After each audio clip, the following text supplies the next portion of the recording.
Wow, what a night it was. On Saturday, January 3rd, 2026, around 2 a.m. local time in Caracas, the United States attacked Venezuela. It was a major air and ground operation that occurred in and around the capital, with additional reported activity in the states of Miranda, La Guaira, and Aragua. As you can see on the images, the residents reported multiple explosions, low-flying aircraft, and power outages in parts of the capital. Meanwhile, the Venezuelan government statements allege that both military and civilian infrastructure were hit.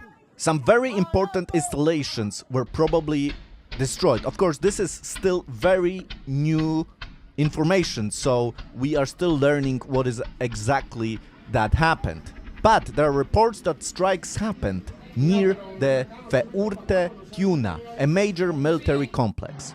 And it seems that the Maduro dictatorship was totally surprised of what has happened. However, it wasn't like it came out of nowhere.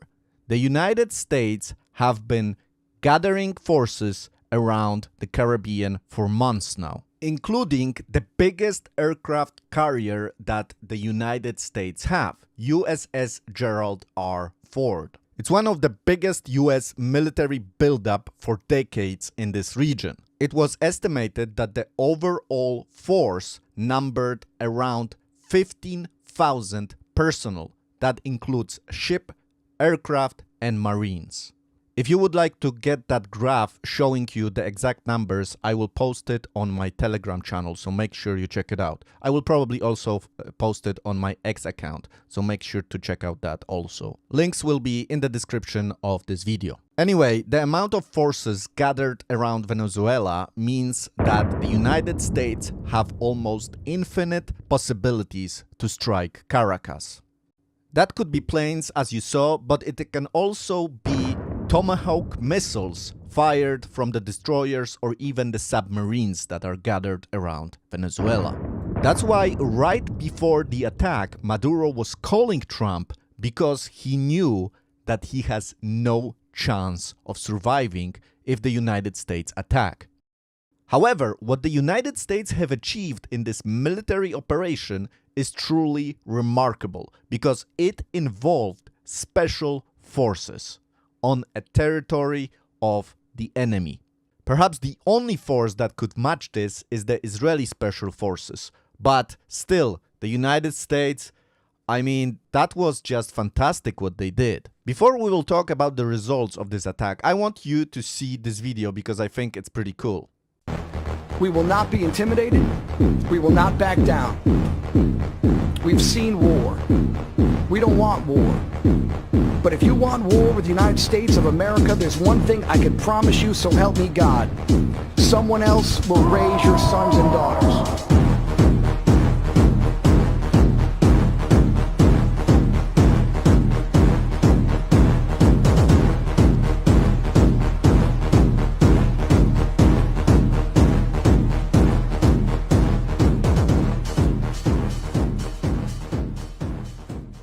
One thing is for sure, under Trump, the US military is no joke. He's offered everything. Once again, you know why? the United Because States he Army doesn't want to f- is the around with most United States. feared Thank you, force everybody. in the world. Yep, that's no joke.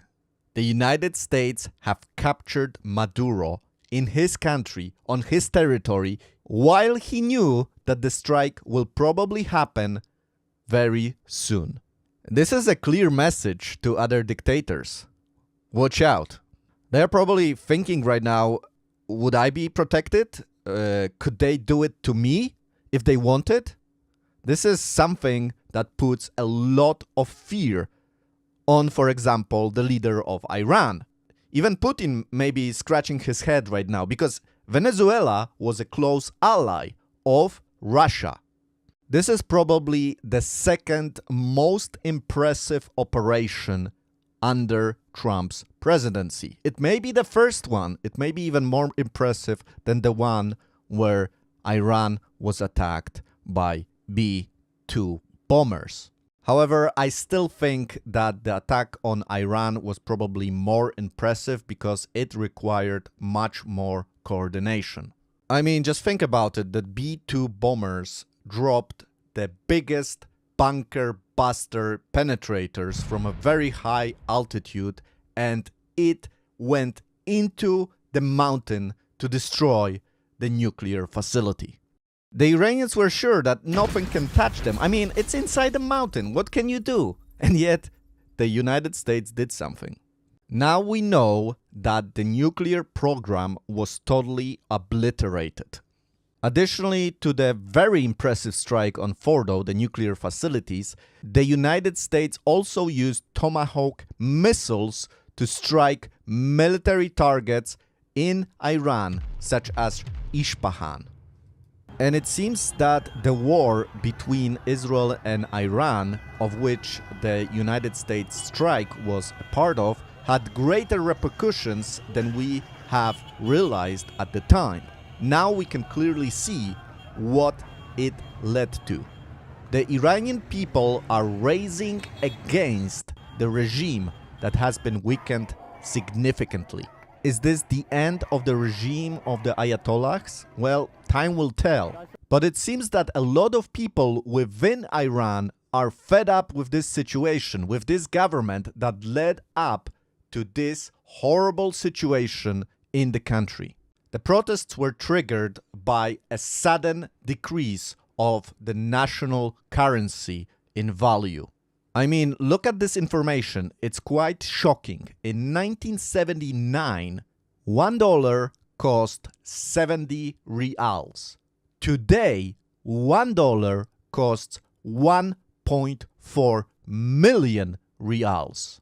And that just caused the people of Iran to explode with anger because their money, their savings are worth nothing right now. And the government, instead of finding a way to help their citizens, it is involved in funding terrorist organizations around the world. So yeah, Iran doesn't look too sharp right now too. After an exhausting war with Israel and now the sanctions that were put on this country, it is suffering really badly. And now another ally of the Ayatollahs, the Maduro regime, seems to be over. Another brilliant operation by the United States, where even Black Hawk helicopters were used. Now, if helicopters were used, and it really seems like they were, that means that the military of Venezuela was really rubbish.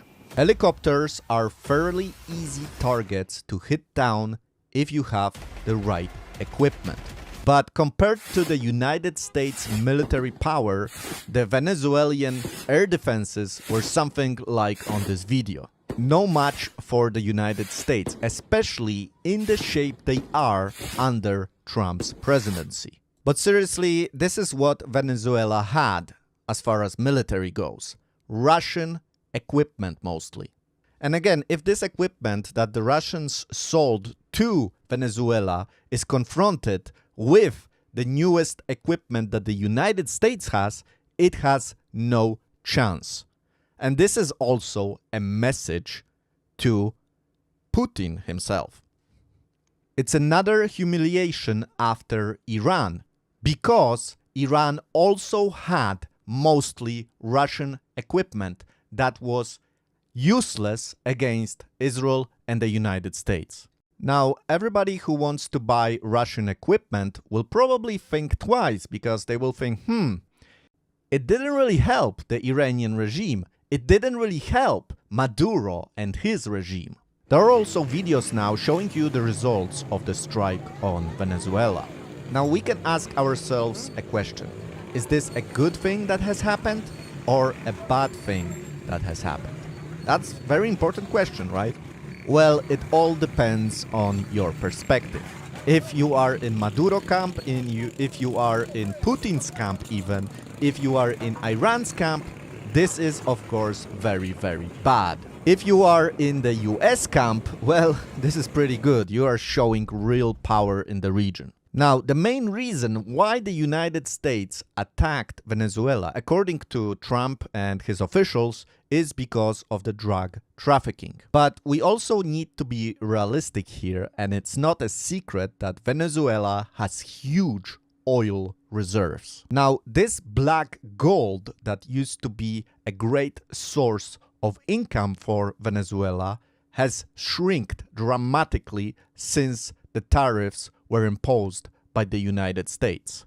And suddenly Venezuela went from a well-developing economy to a country that is struggling economically. Now, was Maduro a good or bad guy? Well, he was a dictator and people certainly didn't want him. And this was shown in the last elections. Maduro claimed, of course, that he won the election, but everybody knew that he lost and he is just keeping it illegally. That's why the majority of the people in Venezuela will not cry after Maduro. And in fact, the people on the streets of Caracas are very happy now.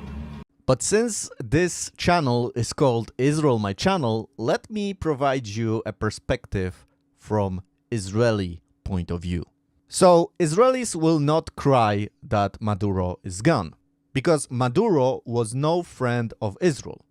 Maduro even called Netanyahu the Hitler of the 21st century. So now that Maduro is gone, it's more of a relief, because he was really a friend of Iran, not Israel. Okay, but the last question I want to ask is, what will happen to Venezuela after this is all settled down? What will be the future of this country?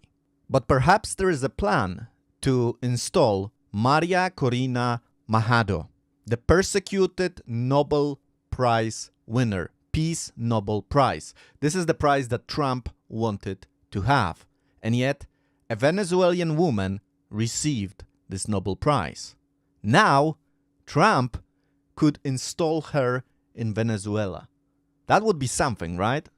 Trump didn't get the Nobel Prize, but he installs a person that did win the Nobel Prize.